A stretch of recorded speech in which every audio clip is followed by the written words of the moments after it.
우리는 지난주에 모든 백성을 길갈에 세워두고는 자신의 은퇴를 알리는 사무엘을 보았습니다. 백성들의 요구에 따라 이스라엘에는 새로운 지도자가 생겼죠. 그런데 이거는 단순히 사무엘에서 사울로 사람이 바뀐 것이 아니라 나라의 국가 체계가 완전히 다 바뀌는 거예요. 사사가 다리는 한 사람의 지도자가 다스리는 시대에서 이제 왕을 중심으로 하는 왕정 국가가 되는 아주 큰 변화였어요.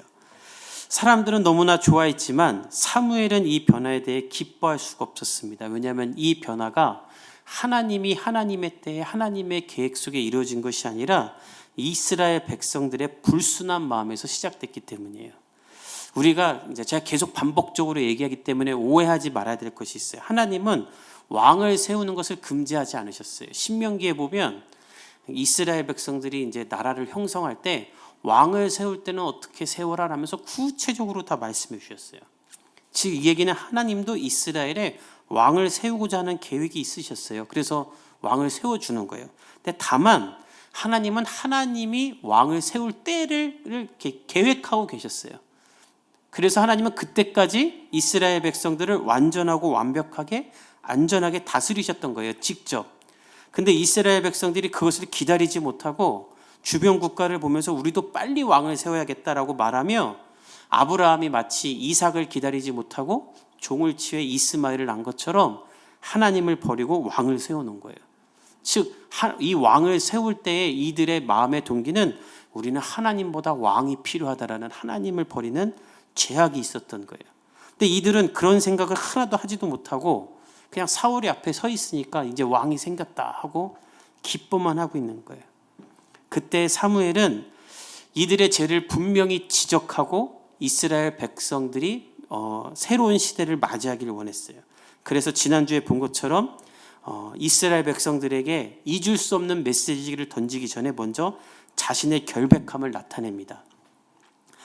내가 누군가의 소나 나귀를 빼앗은 적이 있느냐, 내가 누구 협박한 적이 있느냐, 혹은 내가 뇌물 받은 적이 있느냐, 내 권력으로 너희들에게 악한 일을 한 적이 있느냐 다 물어봐요. 왜 이런 질문을 했냐면 나는 너희들을 회개하게 할 만큼 나는 너희와 다르게 거룩하고 정결하게 살았다는 것을 드러내기 위함과 또 그 모든 자신의 삶에 대한 그것들을 설교에 담기 위한 거예요. 그러니까 이 사람의 말에 얼마나 큰 힘이 있겠어요. 거룩하고 정결하게 살았고 그 삶을 모든 백성들이 증명하는 사람의 말이니 얼마나 이 사람의 말에 그 능력이 있겠습니까? 이게 근데 하나님의 사람들의 특징이에요. 전 여러분들도 이런 사람 될 수 있기를 축복합니다. 사업장에서 누군가를 만날 때 또 어떤 사람과 대화를 할 때 여러분들이 하나님 앞에서 살았기 때문에 떳떳함으로 여러분들의 말에 하나님의 능력이 있을 수 있었으면 좋겠어요. 근데 우리나라에 100년 전에 오셨던 선교사님들이 다 그랬던 분들이세요. 그분들은 대부분 미국과 유럽에서 아주 안정되고 명예로운 직업과 지위를 가졌던 분들입니다. 그러니까 한국에 와서 선교사를 할 이유가 없을 만큼 아주 그냥 편안한 직장을 가졌던 사람들이에요. 근데 그런 분들이 굳이 이 가난하고 미개한 나라에 와서 사람들에게 배척당하고 자기의 자식들을 그냥 이렇게 죽을 수밖에 없는 전염병 가운데 노출시키면서도, 그래서 여러분 양화진의 외국인 선교사 묘 가보면요, 묘 중에 이름도 없는 인펜트라는 무덤이 되게 많아요. 그러니까 선교사님들의 아이들, 영아들이 이름도 짓기 전에 죽었던 거예요. 왜 그렇게까지 하면서까지 우리나라에 와서 복음을 전했는가? 내게 있는 모든 힘과 내게 있는 모든 권력이 내 것이 아니라 하나님을 위해 하나님께 드릴 것이라는 믿음 때문에 살았던 거예요. 이것이 하나님의 사람들의 특징입니다. 이 세상 사람들은 그렇지 않죠. 조금만 가진 게 있으면 갑질을 하려고 그러고 나를 위해 권력을 사용하려고 하죠. 그래서 우리가 왜 복음을 전하고 예수 믿는 사람이 많기를 원해야 되냐면 예수 믿는 사람이 늘어날수록 나라는 정결해질 수밖에 없어요. 왜냐하면 그 사람들은 하나님 앞에 서서 살면서 나를 끊임없이 이렇게 돌아보고 내가 범죄를 저지르고 타협하고 싶고 거짓말하고 싶고 속이고 싶을 때도 이거 하나님 앞에 범죄인데라는 하나님이 끊임없이 양심을 건드리기 때문에 결국 그 사람들은 또 회개하고 돌아올 사람들이에요. 그래서 우리가 하나님을 믿는 사람들이 많기를 바라야 되는 거예요. 단순히 우리 교회 사람이 많아야지 부흥시키지가 아니라 교회를 통해 하나님의 사람들이 늘어나면 국가가 정결해질 수밖에 없는 거예요. 사무엘은 그런 것을 원했고 그렇게 살았고 그런 힘을 가진 사람이었습니다. 그래서 사무엘이 이제 마지막으로 백성들에게 설교를 하는 거예요. 그것이 오늘의 본문인데 우리 6절에서부터 7절까지 한번 읽어봅시다. 시작. 사무엘이 백성에게 이르되 모세와 아론을 세우시며 너희 조상들을 애굽 땅에서 인도하여 내신 이는 여호와이시니 그런즉 가만히 서 있으라. 여호와께서 너희와 너희 조상들에게 행하신 모든 공의로운 일에 대하여 내가 여호와 앞에서 너희와 담론하니라. 사무엘이 말해요. 설교를 시작하기 전에 먼저 내가 어떤 설교를 할 건지를 말하는 거예요. 우리나라가 어떻게 생겼는가? 모세와 아론을 세워 예굽에서부터 구원하신 것으로 시작됐다. 이 말은 어떤 말이냐면 이 6절에 세우시다라는 단어와 인도하다라는 이 단어는 누군가 요청을 해서 하나님이 해준 게 아니라 아무도 요구하지 않았는데도 하나님의 절대적인 전적인 계획 속에서 하나님이 우리를 세우셨고 인도했다라는 거예요. 즉 이 이스라엘이라는 국가는 전적으로 하나님에 의해서 하나님을 위해 하나님의 영광을 위해 세워질 나라였다라는 거예요. 그리고 그 하나님은 너희에게 얼마나 좋은 일을 행하셨는가 그것을 내가 지금부터 너희들에게 담론할 것이다. 따라서 7절에 보면 이런 말이 서 있죠. 가만히 서 있어라. 내 말을 똑바로 들으라는 거예요. 즉 너희들이 지금 왕을 요구할 이유가 없음에도 왕을 요구했던 그 죄악에 대해서 내가 지금부터 말할 것이니까 너희들 정신을 차리고 똑바로 들으라는 거예요. 그 내용이 8절과 9절입니다. 우리 한번 읽어봅시다. 시작. 야곱이 애굽에 들어간 후 여호와께서 모세와 아론을 보내사 그 두 사람으로 너희 조상들을 애굽에서 인도해 내어 이곳에 살게 하셨으나 그들이 그들의 하나님 여호와를 잊은지라. 여호와께서 그들을 하솔 군사령관 시스라의 손과 블레셋 사람들의 손과 모압 왕의 손에 넘기셨더니 그들이 저희를 침해. 사무엘은 오늘 설교를 위해 이스라엘 역사를 쭉 흩습니다. 왜냐하면 하나님이 우리 역사 속에 얼마나 선하셨는지 귀한 일을 했는지를 말해야 되니까. 그래서 처음 이스라엘이 생겼었던 때부터 얘기해요. 그게 언젠가 야곱이 애굽에 들어간 후라는 거예요. 하나님이 아브라함이라는 한 사람을 택해서 내가 너로 큰 민족을 이루겠다 하고 아브라함이 100살이 됐을 때 이삭을 낳아주죠. 그리고 그 이삭이 야곱을 낳아요. 이 야곱의 이름을 하나님이 이스라엘로 바꾸죠. 그래서 야곱의 12아들들은 그리고 이스라엘의 12지파가 돼요. 그래서 이스라엘이란 국가라는 이름이 생긴 거고 12지파가 생긴 거예요. 이 야곱에게는 12명의 아들이 있었는데 그중에 11번째 아들인 요셉을 형들이 미워하죠. 그래서 이집트, 애굽으로 팔아버립니다. 노예로 팔려갔지만 요셉은 하나님과 동행했고 하나님이 꿈을 해석할 수 있는 능력을 주셔서 그는 바로의 꿈을 해석하게 되고 그로 인해 애굽의 총리가 됩니다. 그때에 야곱과 요셉의 형들이 살던 가나안에 흉년이 생겨요. 그러니까 먹을 것이 없자 야곱이 아들들에게 애굽에는 먹을 것이 있다니까 너희들 음식을 찾으러 좀 가라. 그래서 갔어요. 그리고 거기 가서 요셉을 만나게 되죠. 요셉은 형들을 용서하고 야곱의 모든 가족들을 데리고 오게 해요. 그게 75명이었어요. 근데 그 75명이 시간이 지나자 200만 명이나 된 거예요. 그러니까 이집트 사람들이 보기에 너무 많은 거예요. 그래서 저 사람들이 우리나라를 먹을 것 같은 거예요, 완전히. 근데 지금 이런 일이 우리나라에도 있대요. 제가 지난주에 한 목사님한테 들었는데 지금 우리나라 시골에는 그 시골에 있는 분들이 외국인 분들과 결혼을 굉장히 많이 하셔서 10년 전, 15년 전에 그 이제 다문화 가정 아이들이 굉장히 많대요. 그래서 그 아이들이 우리나라 아이들을 왕따를 시킨대요.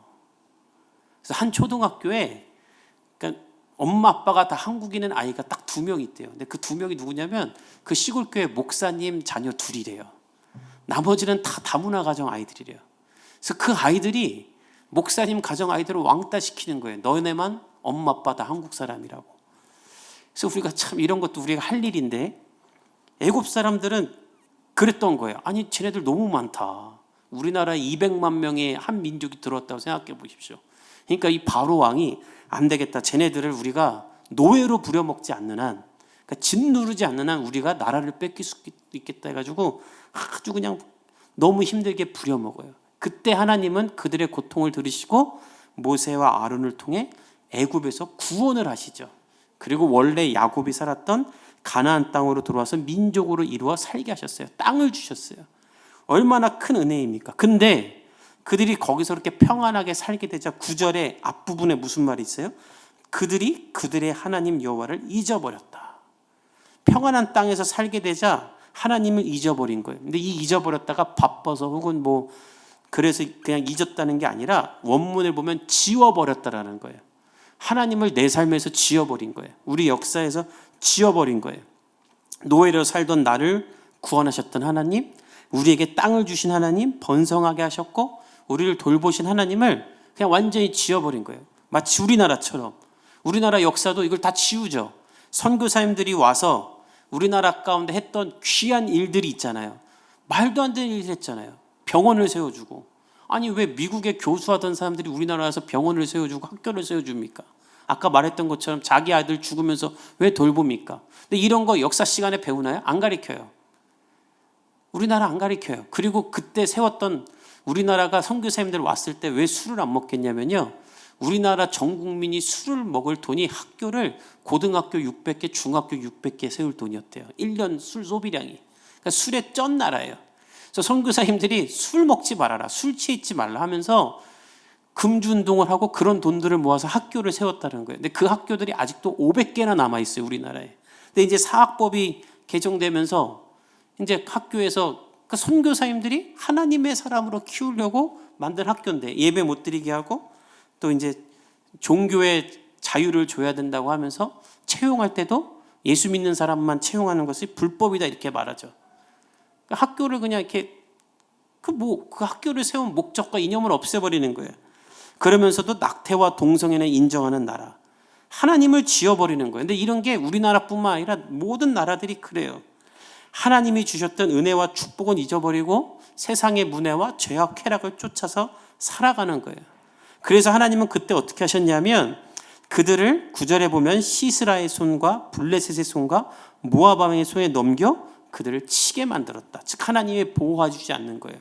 그리고 그들은 그들이 좋아했던 이방 문화로부터 공격을 당해 고난을 당하게 되는 거예요. 우리가 사무엘상 시작할 때 제가 얘기했죠. 2장 30절이 주제다. 사무엘상은 나를 존중히 여기는 자를 내가 존중히 여기고 나를 멸시하는 자를 내가 경멸하겠다. 하나님 그 말씀처럼 자기를 지어버린 자들을 하나님도 돌보지 않으셨어요. 근데 우리 하나님이 얼마나 좋으신가. 그렇게 고난을 또 당하자 자신을 지어버리고 다른 신과 문화를 찾아갔을지라도 회개하고 돌아오면 하나님은 그들을 다시 구원해 주셨어요. 그것이 10절과 11절이에요. 우리 한번 같이 읽어봅시다. 시작. 백성이 여호와께 부르짖어 이르되 우리가 여호와를 버리고 바알들과 그러하오나 이제 우리를 원수들의 손에서 건져내소서. 그리하시면 우리가 주를 섬기겠나이다 하매 여호와께서 여롯바알과 벳단과 입다와 나 사무엘을 보내사 너희를 너희 사방 원수의 손에서 건져내사 너희에게 안전하게 살게 하셨거늘. 백성들이 악을 행하고 고통을 대할 때마다 하나님은 그들이 부르짖고 회개하기만 하면 그냥 없던 일인 것처럼 그들을 그냥 무조건 용서해 주셨어요. 하나님은 11절에 보면 그들이 기도할 때마다 여롯바알, 이거는 기도원을 말합니다. 베다는 삼손 혹은 바락이라고 추정을 해요. 또 하나님은 이런 자들을 통해서 그들을 구원하셨어요. 그리고 그 중에 그런 사람들 중에 지금 설교하고 있는 사무엘도 있죠. 11절에 보면 사무엘이 자기 자신을 말해요. 나 사무엘도 그렇게 하나님이 사용했던 사람들이고 너희를 그렇게 안전하게 살게 하도록 하나님께 쓰임받았던 사람이다. 우리가 보았지만 이스라엘이 블레셋에게 전쟁에서 패하여 3만 명이 죽고 여호와의 궤를 빼앗겼을 때 이 사무엘이 사람들을 회개하게 하고 온전한 번제를 드리게 함으로 구원받지 않았습니까? 사무엘이 지금 이 말을 왜 하냐면 너희들이 멸망할 위기에 처했을 때 나를 통해 너희를 구원했던 하나님이 지금도 살아 계시다라는 말을 하고 싶은 거예요. 왜? 하나님이 지금 그렇게 살아 계심에도 불구하고 너희들은 이 하나님을 버렸으니까. 그것이 12절과 13절에 있습니다. 우리 한번 같이 읽어보겠습니다. 시작. 너희가 암몬 자손의 왕 나하스가 너희를 치러옴을 보고 너희의 하나님 여호와께서는 너희의 왕이 되심에도 불구하고 너희가 내게 이르기를 아니라 우리를 다스릴 왕이 있어야 하겠다 하였도다. 이제 너희가 구한 왕 너희가 택한 왕을 보라. 여호와께서 너희 위에 왕을 세우셨느니라. 사무엘이 말해요. 하나님이 나 사무엘을 보내서 너희를 너희 사방 원수에서 건져서 오늘까지 안전하게 살게 했건만, 그리고 나 사무엘이 지금 있건만 블레셋에서 너희를 구원한, 근데 너희는 암몬 자손의 나하스가 너희를 치러 왔을 때, 너희들의 눈을 뽑겠다 했을 때 그게 무서워서 하나님을 구하지 않고 나 사무엘을 구하지 않고 왕을 세워달라고 하지 않았느냐. 그래, 너희들이 바라는 대로 하나님은 왕을 세워서 사울을 세워서 너희를 구원했다. 좋냐? 이 말 하는 거예요. 됐냐? 너희들 만족하냐? 너희들 정신 차려라. 이것은 너희들이 하나님을 버리고 왕을 택한 것이다. 너희들 그걸 알아야 된다. 그리고 이제 이 왕이 너희들의 왕으로 설 건데 이제 그것에 대한 너희들이 치러야 될 대가들이 있을 것이다. 사람들은 지금 자신들이 죄를 저질렀다는 생각은 전혀 안 하고 사울이 우리를 구원했다라는 생각만 하고 있어요. 이때 사무엘은 너희들 정신 똑바로 차려라. 지금 마냥 기뻐할 때가 아니다. 너희들 이거 하나님 버리고 사람을 왕으로 세운 거야 라고 영적 통찰력을 그들에게 가리키는 거예요. 그리고 그 대가가 무엇인지를 14절과 15절에 알려주는 거예요. 우리 한번 같이 읽어봅시다. 시작.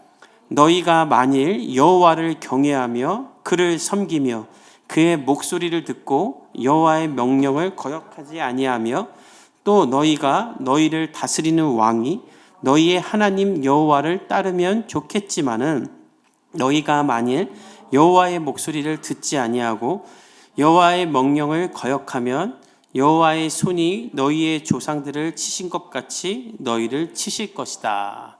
사무엘이 말해요. 이제 너희들이 원하는 대로 너희들의 왕이 다스릴 거야. 이제 하나님이 너희를 직접 다스리고 너희를 돌보는 나라는 아닐 거야.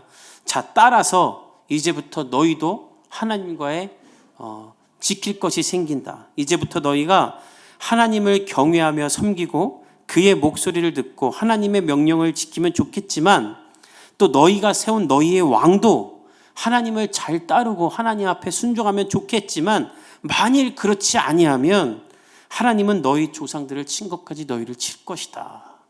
그래서 나중에 이스라엘이 망하죠. 솔로몬 이후에 왕들이 하나님을 따르지 않고 죄악을 행함으로. 하나님은 나를 존중히 여기는 자를 내가 존중히 여기고 나를 멸시하는 자를 내가 경멸하리라. 이 말씀을 계속 지키시는 거예요. 사무엘은 이 위험을 알았기 때문에 너희 지금 이 왕을 세우는 것이 이런 전적인 책임과 대가가 너희들에게 주어지는 일이야. 너희들 이거 알아야 돼라는 말을 하는 거예요. 다윗도 그런 대가를 취하죠. 우리가 아는 대로 다윗이 밧세바를 취해서 아들을 임신시키지 않습니까? 근데 어떻게 임신을 시키냐면요, 전쟁이 일어나는데 다윗이 나라가 평안하니까 전쟁을 하러 안 나가요. 그러니까 왕이 앞에 서서 전쟁을 하러 나가야 되잖아요. 그러려고 세운 왕인데 자기가 없어도 나라가 너무 군사력이 강하니까 그냥 장군들 내보내요. 그리고 지붕 위를 걸어다니다가 자신의 충신, 자기를 위해 전쟁터에 나가 있는 우리아의 아내를 취합니다. 그리고 임신이 돼요. 그걸 알게 되자 우리아를 죽여요. 계속 전쟁터 한가운데로 보내게 해가지고 죽게 만들어요. 그리고 죄졌다라는 생각 없이 그냥 이제 그 아내를 본인의 아내로 삼아요. 왜냐하면 과부가 됐으니까, 남편이 없는 여인이니까 나의 충신 우리아의 아내를 내가 취해줘야 해가지고 취한 거예요. 그러니까 밖에 있는 사람이 보기에는 다윗처럼 훌륭한 왕이 없는 거예요. 남편이 이런 여인을 취해주다니. 근데 하나님은 아셨죠. 그래서 나단 선지자를 보내 당신이 지은 것 죄입니다라고 딱 말을 해요. 근데 다윗이 훌륭했던 건 그것의 앞에 회개하고 잘못을 시인하죠. 근데 그러면 끝인가? 아니에요. 하나님은 그래 용서는 해줄게. 근데 네가 지은 죄의 대가는 치러야 된다고 하면서 그 임신한 아들을 죽게 하세요. 그러니까 우리가 왜 하나님 앞에 거룩하고 정결하게 하나님만 택하며 살아야 되냐면, 죄져도 하나님이 용서해 줄 거니까 뭐 죄짓고 용서받지, 이게 아니라 하나님은 용서는 해주지만 그것에 대한 대가를 치르게 하시는 거예요. 그래서 예수님이 우리를 위해 죽으시고 우리의 죄에 대한 대가를 치르시고 구원을 주신 거예요. 사무엘은 이제 너희들에겐 이런 대가가 계속 지워질 거야. 왜? 하나님이 다스리는 세상이 아니라 너희가 세운 사람이 다스리는 세상이 될 거니까. 그것을 내가 확증시켜 주겠다라고 말하면서 사무엘은 다시 한번 가만히 서서 보라라는 말을 합니다. 무엇을 보라는 건가? 우리 16절에서 18절을 읽어봅시다. 시작. 너희는 이제 가만히 서서 여호와께서 너희 목전에서 오늘은 밀 베낼 때가 아니냐. 내가 여호와께 아뢰리니 여호와께서 우레와 비를 보내사 너희가 왕을 구한 일 곧 여호와의 목전에서 범한 죄악이 큼을 너희에게 밝히 알게 하시리라. 이에 사무엘이 여호와께 아뢰매 여호와께서 그날에 우레와 비를 보내시니 모든 백성이 여호와와 사무엘을 크게 두려워하니라. 사무엘은 이스라엘 백성에게 가만히 서서 여호와께서 너희 목전에 행하시는 큰 일을 보러 갑니다. 이게 무슨 말이냐면, 자, 너희가 버린 하나님이 지금도 살아계시며 역사하시는 하나님을 너희들 눈앞에서 내가 보여주게 하겠다. 그러면서 내가 지금부터 기도할 건데 지금 밀벨 때가 아니냐. 이 밀벨 때라는 말은 무슨 말이냐면요, 건기가 아니냐라는 말이에요. 이스라엘은 건기와 우기로 나뉘는데 11월부터 4월까지는 비가 계속 오고 4월부터 10월까지는 비가 안 온대요. 근데 밀을 언제 뱉냐면 5월에 뱉대요. 그러니까 지금 밀벨 때가 아니냐, 이 말은 지금 비가 올래야 올 수 없는 때가 아니냐. 그런데 내가 하나님께 구함으로 비와 우레가 떨어지게 하겠다라는 거예요. 왜? 그로 말미암아 내가 지금까지 한 모든 말이 나의 말이 아니라 하나님의 말임을 너희가 깨달았으면 좋겠다라는 거예요. 그리고 사무엘이 구하자 하나님은 그날에 우레와 비를 내리심으로 모든 백성이 사무엘의 설교를 마음에 각인시키며 하나님을 두려워하도록 만든 거예요. 자, 사무엘은 왜 이런 일을 하는가? 첫 번째, 하나님을 버린 것에 대해서는 회개를 하도록. 두 번째, 그들과 그들의 왕이 자신들이 지금 죄를 저질렀음을 자각하게 하고 영원히 하나님을 지우지 않게 하려고 이 설교를 하는 거예요. 그래서 17절에 보면 너희의 죄가 얼마나 큰지 알게 하리라는 말은 깨닫게 하리라라는 말인 거예요. 오늘 이 말씀을 통해 우리가 무엇을 깨달아야 하는가? 저와 여러분도 우리의 삶 가운데 하나님을 지우고 살지는 않은지 오늘 자각하며 깨달을 수 있기를 예수님의 이름으로 축복합니다. 너무 바쁘기 때문에, 정신없기 때문에, 또 혼란한 시기에 살기 때문에 우리가 순간순간 하나님을 잊어버리고 하나님을 지워버리고 나에게 당장 도움 줄 수 있는 사람을 더 의지하고 나 편한 대로, 나 좋을 대로 생각하면서 하나님은 뒷전으로 미루고 있지 않은지 오늘 깨달아야 돼요. 성경은 그게 죄악이라는 거예요. 저도 개척교회를 해보니까 무슨 일이 생기면 사람이 떠올라요. 날 도와줄 사람. 하나님보다 사람이 먼저 떠올라요. 그래서 그 사람에게 연락을 안 하고 하나님만 붙잡고 있는 것이 참 어렵더라고요. 근데 지금 그것을 지키고 있어요. 왜? 그래야 하나님이 내 삶에 도우시는 것을 내가 볼 수 있기 때문에. 하나님은 우리에게 그것을 원하시는 거예요. 여러분이 하나님을 자각하며 살길 원합니다.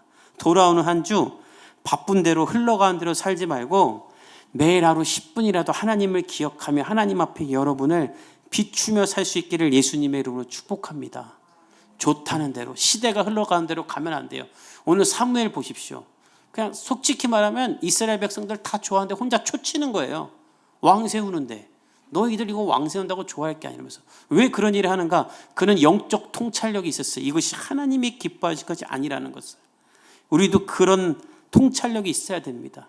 하나님은 날 다 이해해 줄 거야. 뭐 당장 무슨 일이 생기겠어 하면서 하나님이 원하시는 것이 무엇인지 알면서도 외면하면서 지워버리면서 사는 것은 결국 그것에 대한 대가를 맞이하게 되는 일을 우리가 스스로 자초하는 거예요. 시편 73편 28편에 이런 말씀이 있어요. 하나님께 가까이 함이 내게 복이라.